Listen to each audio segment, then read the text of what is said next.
Hello, good evening बच्चों।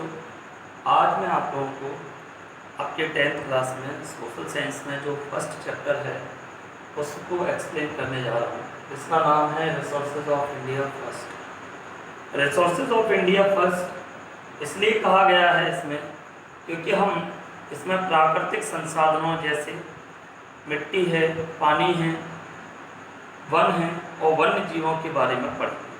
इसके बाद जो नेक्स्ट चैप्टर है वो भी रिसोर्सेज ऑफ इंडिया के नाम से है, परंतु वो सेकंड है। यहाँ पर फर्स्ट डला है, वहाँ पे सेकंड होगा और हम उसमें कृषि और मिनरल्स जैसे प्राकृतिक संसाधनों के बारे में बात करें। ठीक है, तो सबसे पहले हम इसमें 1.1 में पढ़ेंगे कि रिसोर्सेज क्या होते हैं। रिसोर्सेज क्या होते हैं, तो हम इसमें सबसे पहले आप लोगों को एक्सप्लेन करेंगे कि रिसोर्सेज क्या होते हैं। तो देखिए, मैं पहले बता दूं कि हम इसमें 1.1 से लेकर 1.5 तक पढ़ेंगे। 1.1 से लेकर 1.5 तक पढ़ेंगे, जिसमें 1.1 में होगा आपका रिसोर्सेज। जैसे मैं यहाँ लिख देता हूँ, 1.1 में है रिसोर्सेज, इनके बारे में पढ़ेंगे। 1.2 में हम पढ़ेंगे सॉइल, 1.3 में हम पढ़ेंगे वाटर, 1.4 में हम पढ़ेंगे फॉरेस्ट और 1.5 में हम पढ़ेंगे वाइल्ड लाइफ। ये हम 5 पोर्शन पढ़ेंगे। तो सबसे पहले मैं आप लोगों को जो एक्सप्लेन करने जा रहा हूँ 1.1 में रिसोर्सेज एक्सप्लेन करने जा रहा हूँ। ये वीडियोस आपका रिसोर्सेज के ऊपर डिपेंड है और रिसोर्सेज के ऊपर मैं आप लोगों को इसे पढ़ा रहा हूँ। तो आप याद रखिए, रिसोर्सेज का पहले हम अर्थ जानेंगे कि रिसोर्सेज का अर्थ क्या होता है। रिसोर्सेज का अर्थ होता है संसाधन। संसाधन को अगर हम थोड़ा और भी इसके बारे में जाने तो जो साधन संसार को चलाते हैं, संसार को चलाने में काम आते हैं, वे संसाधन कहलाते हैं। ठीक है, संसार को चलाने के लिए जो साधन उपयोगी होते हैं वो संसाधन कहलाते हैं। ठीक है, तो सबसे पहले हम इसकी जो डेफिनेशन है इस डेफिनेशन पर चर्चा कर लेते हैं।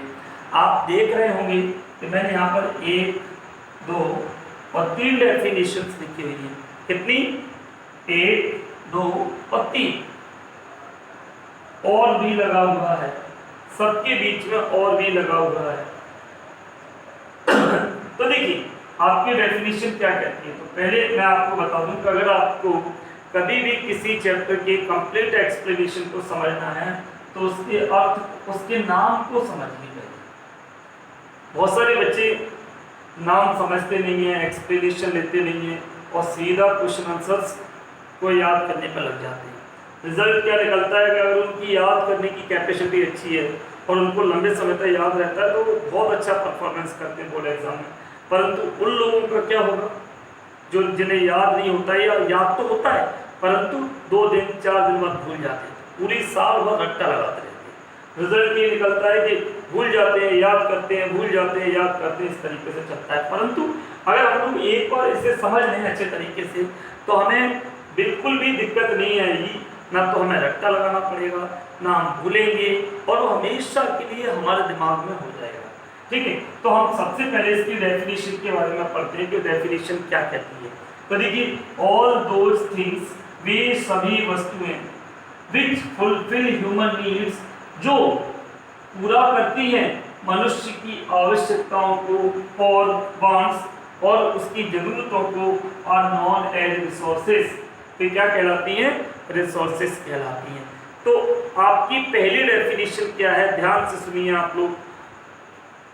वे सभी वस्तुएं, वे सभी वस्तुएं, वे सभी वस्तुएं जो मनुष्य की आवश्यकताओं को और जरूरतों को पूरा करती हैं, वे संसाधन कहलाती हैं। सही समझ में आया होगा आप लोगों को कि वे सभी वस्तुएं जो मनुष्य की आवश्यकताओं को और जरूरतों को पूरा करती हैं, वे क्या कहलाती हैं? रिसोर्सेज कहलाती हैं। अब ये एक डेफिनेशन है, मतलब कॉमन इसका बात मैं बता दूंगा कि क्या है कह रहा है ये। तो आपको ये डेफिनेशन समझना है कि वे सभी वस्तु, चाहे दुनिया में कोई भी वस्तु हो, अगर वो आपकी जरूरत को पूरा कर रही है, आपके काम आ रही है, वो रिसोर्स है। भाई जैसे मेरे लिए मार्कर एक रिसोर्स है, मेरे लिए ये जो बोर्ड है, व्हाइट बोर्ड है, ये क्या है, एक रिसोर्स है। मैं अभी आप लोगों को जिस माध्यम से लाइव पढ़ा रहा हूँ और वीडियोस आप लोगों के लिए उपलब्ध करा रहा हूँ, वो सारे चीजें क्या है, संसाधन है। ठीक है, अगर हम दूसरी डेफिनेशन की बात करें तो देखते हैं इसकी जैसे ये है या नहीं। तो देखिए, अगर आपको ये डेफिनेशन याद नहीं होती है तो हम सेकंड डेफिनेशन को भी पढ़ सकते हैं कि resources are those aspects, resources वे सभी माध्यम होते हैं which facilitate the satisfaction of human wants or help to solve the problem, जो पूरा करते हैं मनुष्य की आवश्यकताओं को, उसकी जरूरतों को पूरा करके उसकी समस्याओं को हल करते हैं तथा उसे पूर्ण रूपेण संतुष्टि प्रदान करते हैं, उसे सेटिस्फैक्शन देते हैं।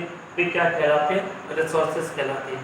भाई मुझे पढ़ाने की आवश्यकता है, मुझे पढ़ाने की जरूरत है, मुझे पढ़ाना अच्छा लगता है, लेकिन मेरी सबसे पहली आवश्यकता क्या है कि भाई मेरे पास एक व्हाइट बोर्ड होना चाहिए। तो भाई व्हाइट बोर्ड हो गया। दूसरी प्रॉब्लम निकल गई कि बोर्ड तो है, लेकिन लिखने के लिए क्या चाहिए।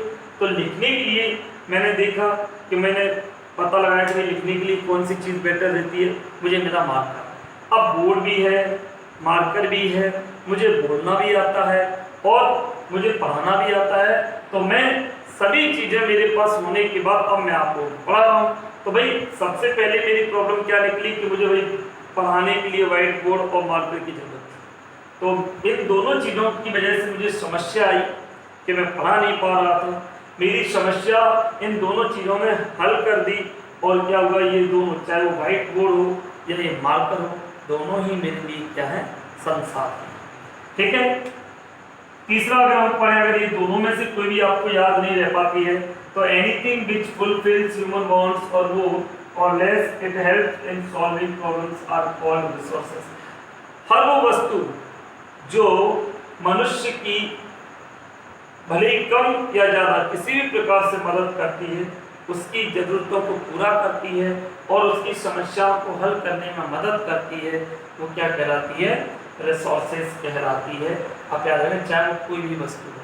तो रिसोर्सेज क्या होगी, हर वो चीज़ जो क्या करती है।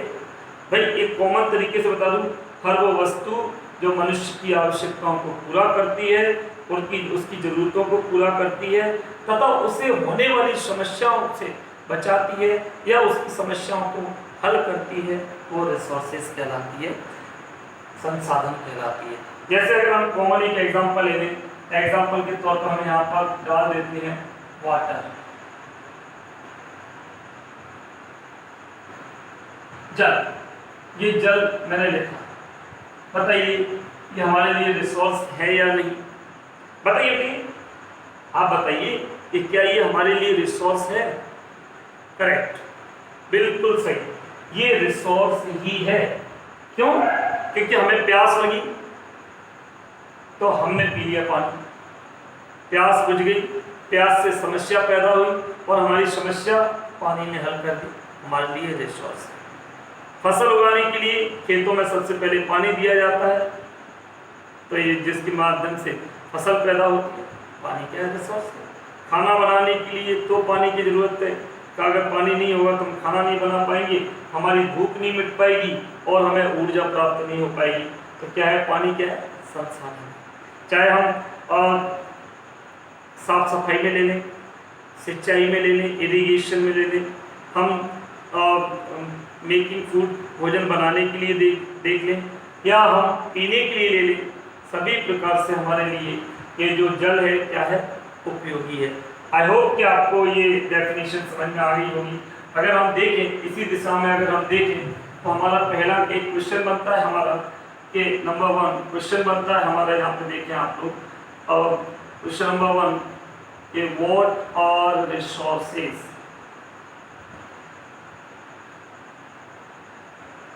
व्हाट आर रिसोर्सेज, भाई पहला क्वेश्चन क्या बना कि रिसोर्सेज क्या होते हैं। तो भाई रिसोर्सेज में इसे लिख दो डेफिनेशन के रूप में, इसे लिख दो, इसे लिख दो। कोई भी डेफिनेशन आप बोर्ड एग्जाम में इसके बदले में लिख सकते हैं। और एग्जाम्पल क्या हो जाएगा? एग्जाम्पल हो जाएगा वाटर। ठीक है, is that clear? I hope कि आपको ये समझ में आ गई होगी। आप इसका स्क्रीनशॉट ले लें और आपका पहला पेज क्लियर होता है। पहला पेज जिसमें डेफिनेशन दी है वो क्लियर होता है। मैं आपको बता दूं कि एक पढ़ा लिखा व्यक्ति भी एक रिसोर्स होता है जो आने वाली पीढ़ी को मार्गदर्शन देता है तथा देश के लिए और समाज के लिए उपयोगी होता है। Is that clear? इसका फटाफट स्क्रीनशॉट लीजिए। क्वेश्चन आपके सामने लिखा है कि इन तीनों में से कौन सा प्रश्न बनेगा? ये वाटर रिसोर्सेज, और इन तीनों में से कोई भी डेफिनेशन आप लिख देना और उसके लिए एग्जाम्पल भी लिख देना। ठीक है, फटाफट स्क्रीनशॉट लीजिए आप लोग।